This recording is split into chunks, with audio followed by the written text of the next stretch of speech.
Hello everyone, welcome our तुफान take education channel. तुफान take education channel तरफ आपण स्वागत। ओ ट्रिपल सी तरफ आसला बहुत बड़ा खुशी खबर।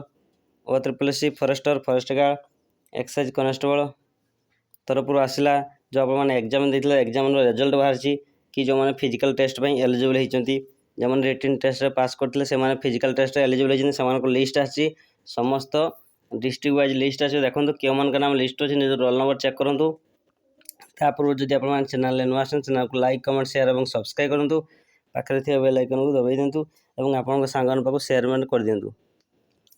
तो आसतु सर्वप्रथम आप देखिए देखो अत्रिपल तरफ डायरेक्ट नोटिस आसी आप देखो अत्रिपल डायरेक्ट नोटिस आसी तो क्यों लिस्ट देखो समस्त डिस्ट्रिक्ट आसी जहाँकि forester forest guard excise constable जो फिजिकल टेस्ट जो मैंने एलिजिबल से सब रोल नंबर आसी देखो आप निज रोल नंबर चेक करूँ। अनुगुल बालेश्वर बरगढ़ भद्रक बालेश्वर समस्त जिले आसी आप निज रोल नंबर एठारे चेक करेंगे। निज रोल नंबर देखिए आप जो एडमिट कार्ड था रोल नंबर देखिए आप चेक करेंगे। जो मैंने रिटन टेस्ट पास कले से ही फिजिकल टेस्ट देवे। जदि आपको वीडियो भल लगता है वीडियो को लाइक कमेंट शेयर और सब्सक्राइब कर दिंतु। रही धन्यवाद।